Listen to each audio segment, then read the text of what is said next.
Bonjour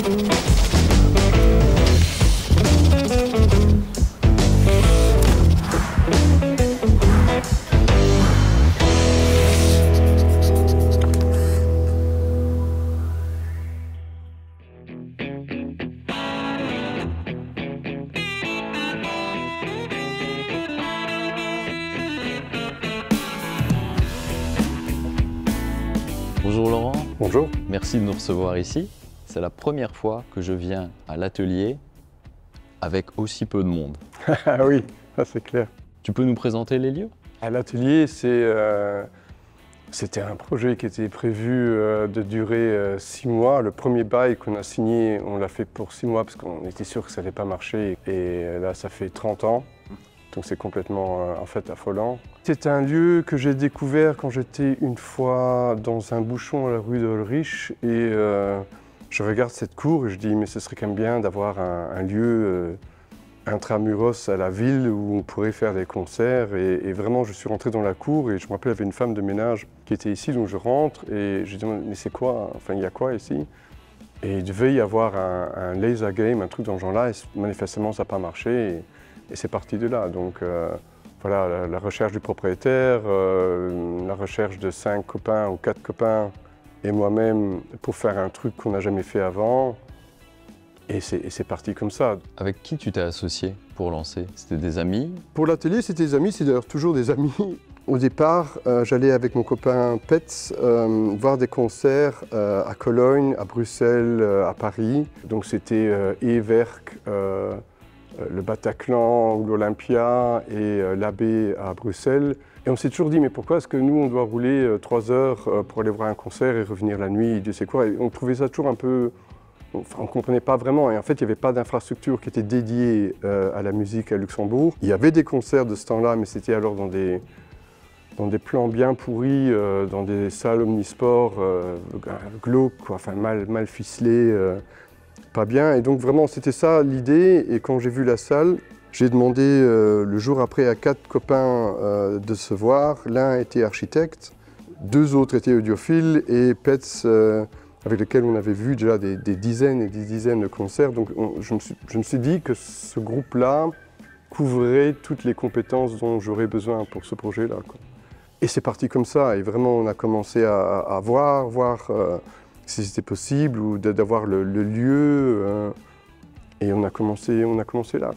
Je pense que le premier concert, c'était un moment mémorable, mais à partir de quel artiste invité tu t'es dit « Waouh, là ça prend vraiment ».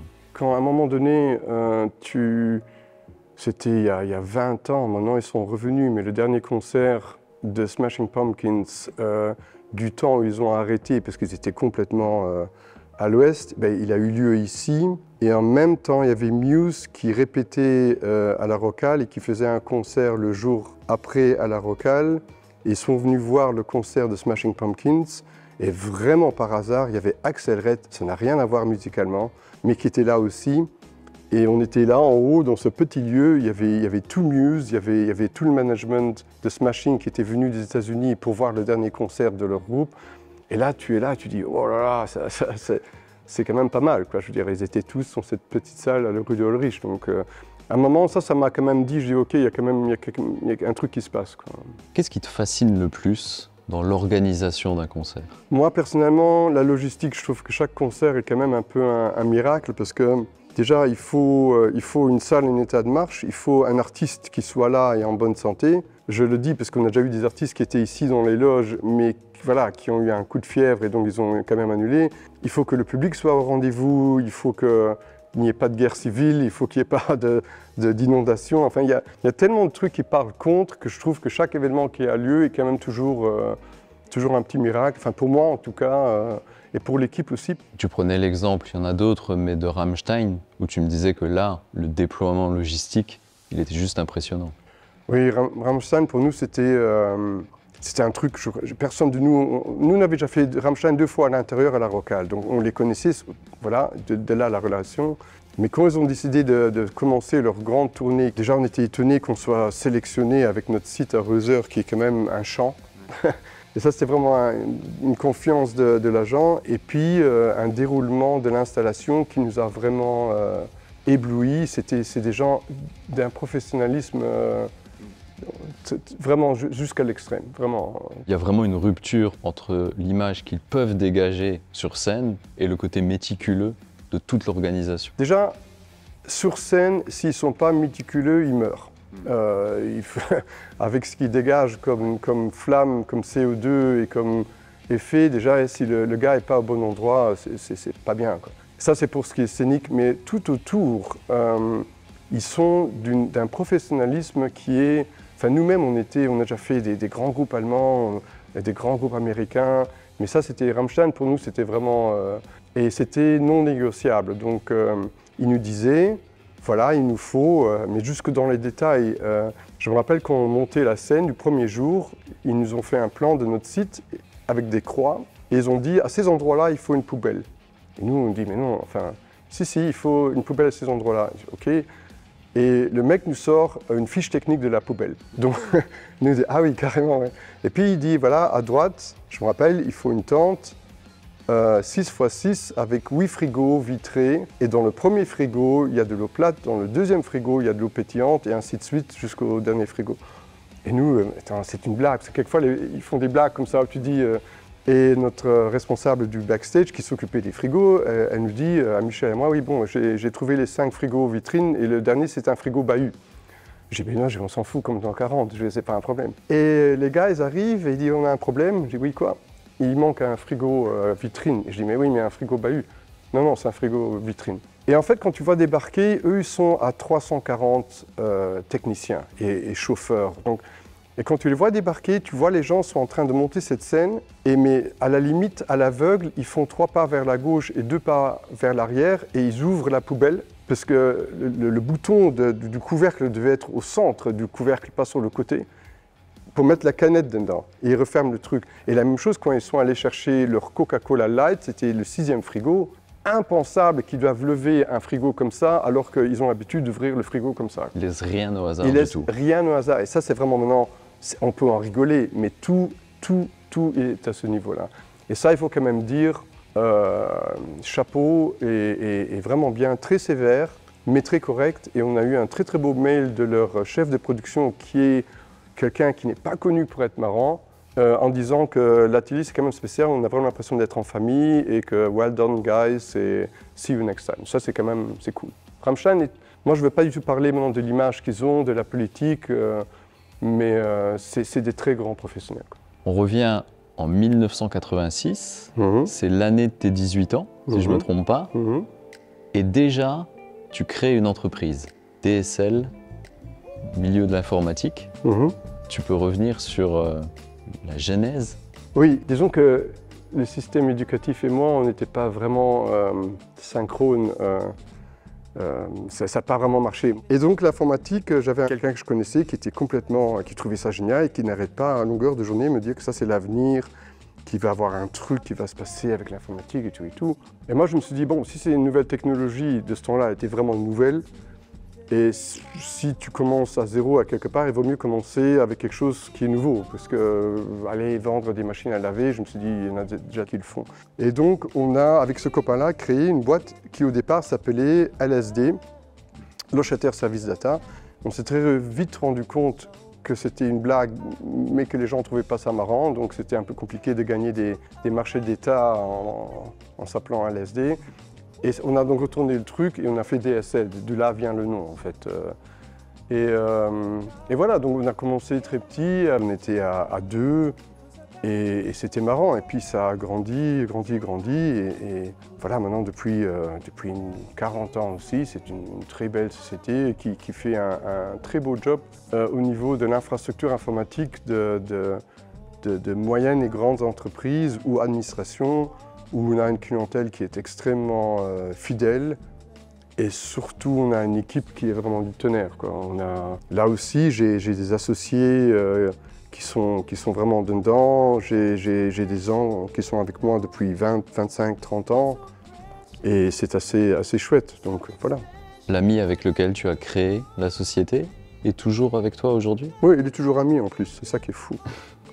Oui, ce qui n'est pas évident. Non, il y a toujours des frictions. Non.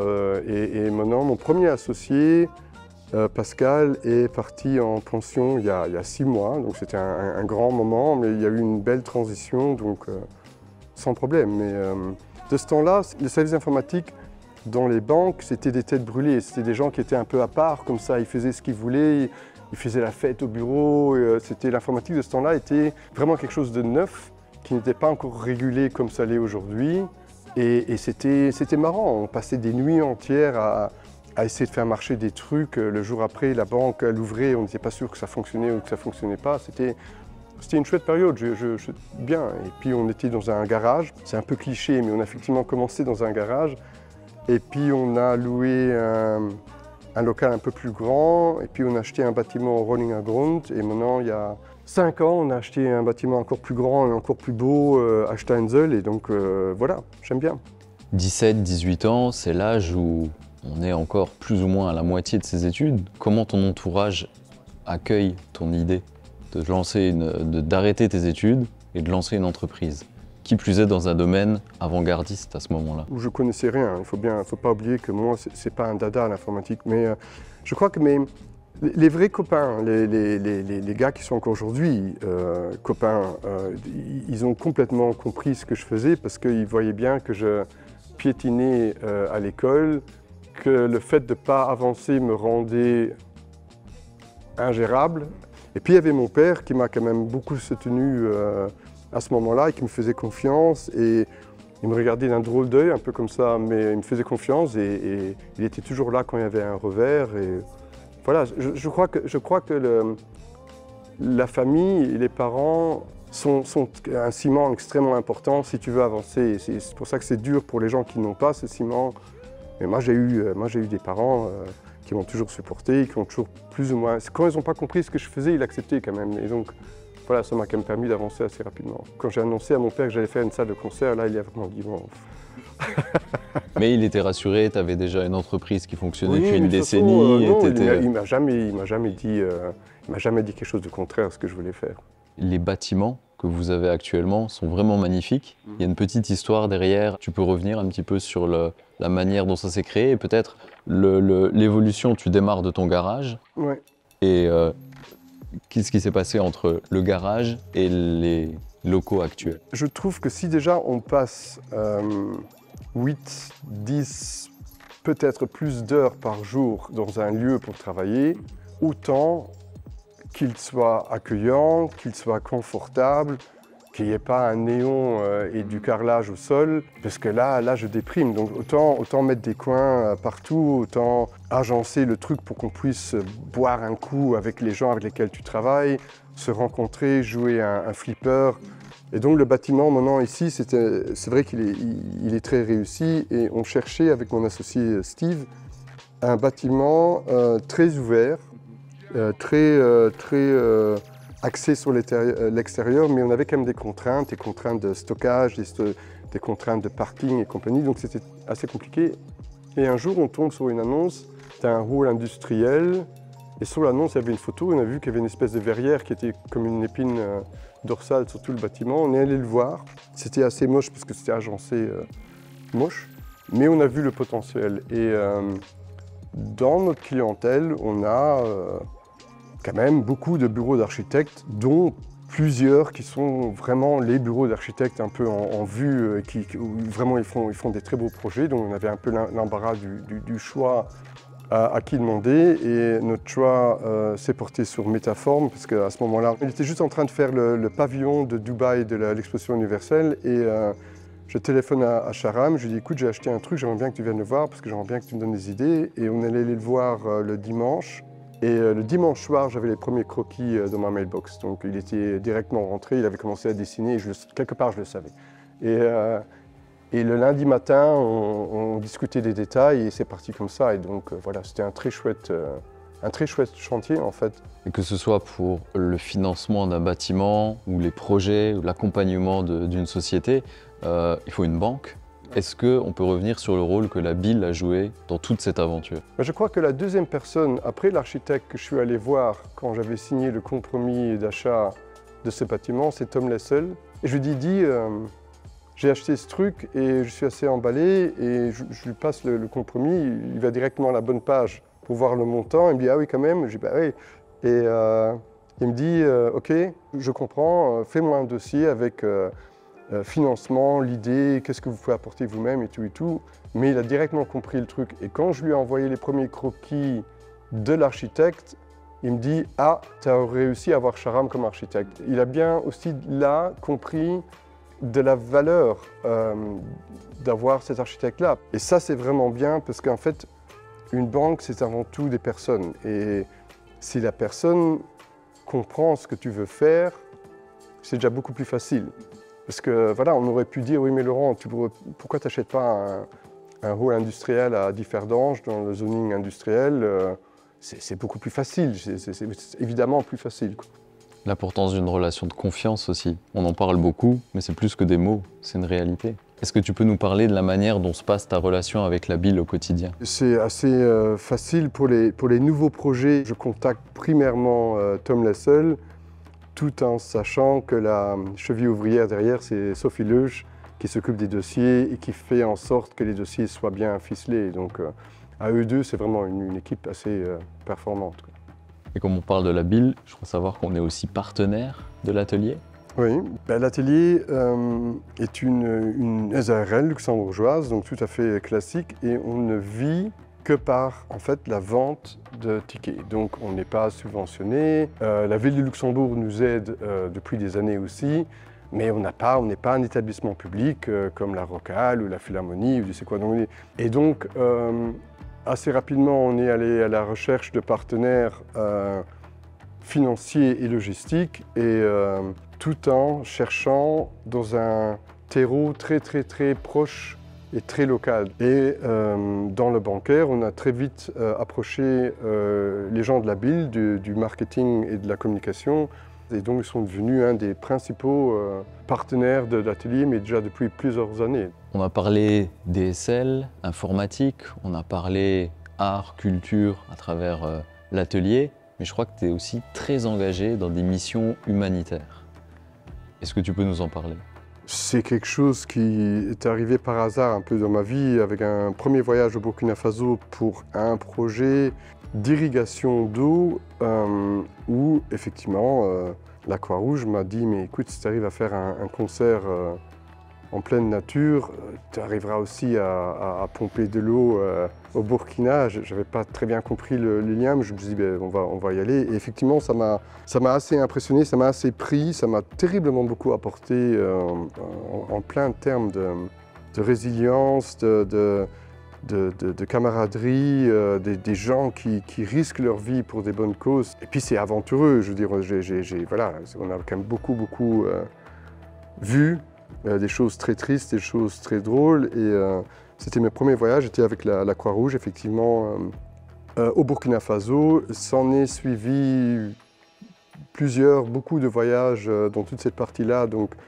Sud-Sahara, Burkina, Niger, Mali. Et au fil des temps, j'ai eu des amis, des correspondants au Burkina qui étaient toujours les mêmes. Donc c'est vraiment devenu une équipe comme ça un peu récurrente. Et on est toujours extrêmement content de se voir. Et voilà. Et parallèlement à ça, il y a un autre projet que je suis vraiment complètement fan. C'est Friendship. C'est une association très grande au Bangladesh. Les Asiatiques sont en fait en sa différence, ils approfondissent tout et ils améliorent tout. En fait, quand on y va avec du matériel de désensablement ou de matériel de pompage et que tu retournes l'année d'après ou les 6 mois d'après, parce que j'essaie d'y aller plus qu'une fois par an, tu vois qu'ils ont amélioré le procédé, tu vois qu'ils ont monté les pompes sur des pirogues pour que quand l'inondation vient, voilà, et c'est assez impressionnant. Et le but là, au départ, vu qu'il y a des millions de gens qui habitent sur des bancs de sable au Bangladesh, il est impossible de construire des choses en dur. Fatalement, il n'y a pas d'hôpitaux. Et donc, on a transformé des navires en navires hôpitaux. Et en fait, c'est le navire hôpital qui va chez les gens au lieu que les gens aillent à l'hôpital. Ça, c'est le but au départ. J'imagine que tu fais des rencontres qui doivent être extraordinaires dans des voyages comme ceux-ci. Oui. C'est...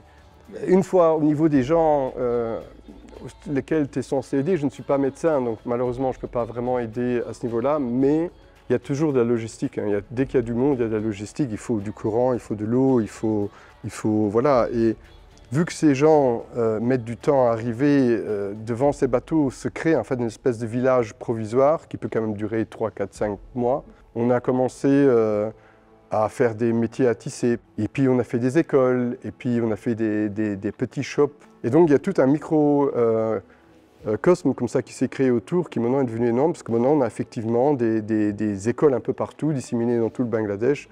On a 2 hôpitaux en dur, donc sur la terre ferme, où on apporte les gens qui ne sont pas traitables dans le navire, et voilà quoi. C'est quelquefois des scènes très dures et quelquefois des scènes très belles, et ça peut aller de l'un à l'autre en 2 minutes. Mais ce que tu dis me fait penser un peu au fil de notre discussion, c'est tu n'as pas une partie, ça c'est ma vie professionnelle, Non. Ça ce sont mes loisirs, Non. Mais au final, est-ce que c'est le secret pour être à la fois endurant, efficace et heureux, de faire les choses comme tu les vis, pleinement, sans marquer de scission nette? Je ne sais pas si c'est un secret ou une intelligence, c'est juste la façon dont je le fais, et ça semble fonctionner. Souvent on me pose la question comment c'est possible de faire autant de choses différentes en même temps, et la réponse est toujours la même, c'est que j'ai qu'un seul bureau. Donc moi j'ai mon bureau où j'ai mon ordinateur, mes papiers, enfin le minimum de papiers puisque je ne suis pas très papier.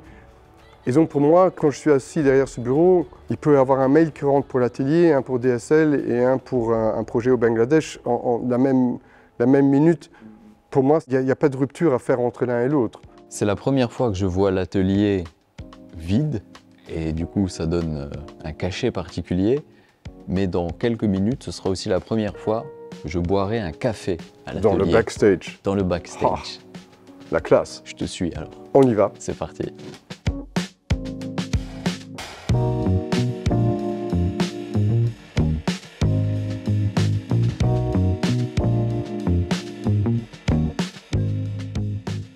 Tu vois souvent une grosse différence entre l'artiste de la scène et l'homme ou la femme, où souvent, finalement, les artistes à ce niveau-là, c'est des personnalités entières. J'ai vu des artistes qui tremblaient. Cyndi Lauper est une personne qui est tellement pas sûre d'elle, c'est impressionnant. Elle transpire, elle est complètement paniquée, elle demande 20 fois si son maquillage est bien.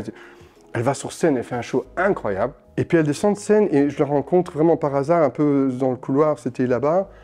Et elle me dit « How was I ?» mais vraiment paniquée comme ça. Et moi je dis « Mais c'était juste génial, quoi, je veux dire. » Elle dit « Are you sure ?» Je dis « Ben oui, c'est vraiment... » Elle a dit « Ah ok, alors je suis content. » Si tu pouvais remonter le temps, maintenant, à quel concert t'aimerais assister? David Bowie. J'ai jamais vu David Bowie.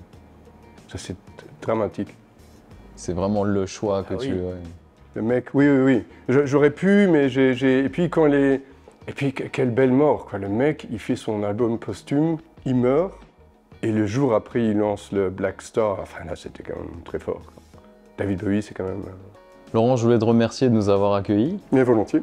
Qu'est-ce qu'on peut te souhaiter pour l'avenir? Que ça continue comme ça, et que le Luxembourg continue à être un havre de paix. Eh ben écoute, c'est ce qu'on te souhaite alors. Très bien.